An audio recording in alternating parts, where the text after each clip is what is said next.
यंदाचा दसरा मेळावा केवळ 2 शिवसेनेच्या शक्ती प्रदर्शनांमुळे नव्हे तर राज ठाकरे यांच्या संभाव्य उपस्थितीच्या चर्चांमुळे महाराष्ट्राच्या राजकारणासाठी एक हाय व्होल्टेज पर्व ठरला।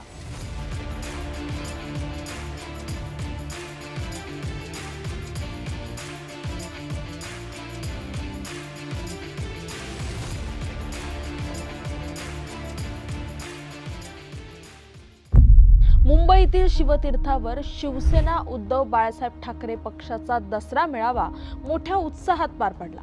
पण मेळाव्याच्या स्थळाभोवती लागलेले बॅनर आणि संजय राऊत यांच्यासारख्या नेत्यांची सूचक विधानं यांनी तयार केलेले राजकीय गूढ मेळावा संपेपर्यंत कायम राहिलं। सर्व चर्चा, सर्व उत्सुकता आणि सर्व बॅनरबाजी नंतरही महाराष्ट्र नवनिर्माण सेनेचे अध्यक्ष राज ठाकरे यांनी शिवाजी पार्कच्या व्यासपीठावर गैरहजर राहण्याचा निर्णय घेतला। त्यांच्या या मौन निर्णयामागील राजकीय अर्थ काय असेल?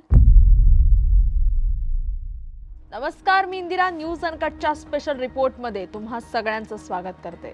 दसरा मेळाव्याच्या अगदी तोंडावर राज ठाकरे आणि उद्धव ठाकरे यांच्यात झालेल्या भेटीमुळे राजकीय वर्तुळात मनोमिलनाहून पुढे जाऊन राजकीय मिलन होणार अशा चर्चांना ऊत आला होता। या चर्चांना बळ मिळालं ते शिवाजी पार्क परिसरात लागलेल्या बॅनर्समुळे, कारण यापैकी काही बॅनरवर राज आणि उद्धव ठाकरे या दोन्ही ठाकरे बंधूंचे एकत्रित फोटो झळकत होते। त्यामुळे मुंबई आपली, इथे आपलीच बोलणी चालेल अशा आशयाच्या घोषणांनी वातावरण निर्मिती केली। हे बॅनर केवळ कार्यकर्त्यांच्या उत्साहातून आले होते की त्यामागे नेतृत्वाचा काही संकेत होता, यावर बऱ्याच चर्चा रंगल्या। संजय राऊत यांनी दसरा म्हणजे सोन्याचा आदान प्रदान, जे घडायचं ते योग्य वेळी घडेल अशा आशयाची विधानं करून उत्सुकता आणखी वाढवली होती। या सगळ्या वातावरणामुळे राज ठाकरे व्यासपीठावर चढून ठाकरे बंधू पुन्हा एकत्र आल्याची घोषणा करणार या अपेक्षेने अनेक जण या मेळाव्याकडे डोळे लावून बसले होते। सर्व बिल्डअप असूनही राज ठाकरे यांनी मेळाव्याला हजेरी न लावून राजकीय सस्पेन्स कायम ठेवलाय। त्यांच्या या निर्णयामागे खालील 3 प्रमुख राजकीय तर्क असावेत। एक तर स्वतंत्र अस्तित्वाची लढाई, कारण मनसेची स्थापना शिवसेनेतून बाहेर पडून मराठी आणि जहाल हिंदुत्वाची स्वतंत्र राजकीय भूमिका घेऊन झाली आहे। उद्धव ठाकरे यांच्या पक्षाच्या व्यासपीठावर उपस्थित राहिल्यास मनसेचं स्वतंत्र अस्तित्व आणि बाळासाहेबांचे वारसदार ही प्रतिमा धूसर होण्याची शक्यता होती। केवळ युतीसाठी पक्षाचा मूळ आधार गमावणं राज ठाकरेंना कदाचित मान्य नसावं।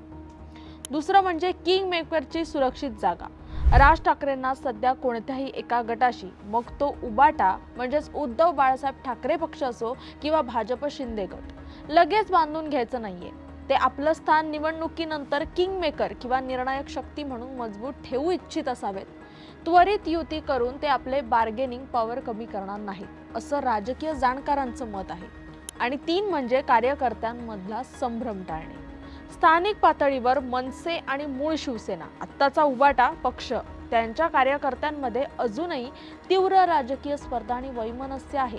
आकस्मिक राजकीय मिलन जाहीर केल्यास मनसेच्या निष्ठावान कार्यकर्त्यांमध्ये संभ्रम निर्माण होऊ शकतो, त्यांना तो निर्णय पचवणं कठीण होऊ शकतं। त्यामुळे हा निर्णय घाईने घेण्याऐवजी कार्यकर्त्यांना मानसिक तयारीसाठी वेळ देणे महत्त्वाचं आहे असं राज यांना वाटलं असेल।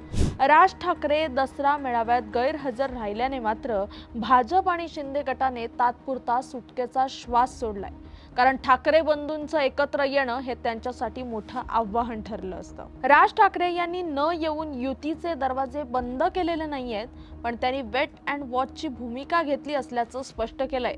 आता राज ठाकरे स्वतःच्या मनसेचा मेळावा घेऊन आपली आगामी राजकीय भूमिका स्पष्ट करणार का आणि भाजपशी युतीचे संकेत देणार का, याकडे महाराष्ट्राच्या राजकारणाचं लक्ष लागलंय।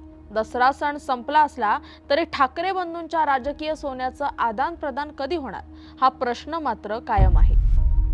तुर्तास या व्हिडिओ तिथेच थांबूया। तोपर्यंत पाहत राहा न्यूज अनकट एक्सप्लेन।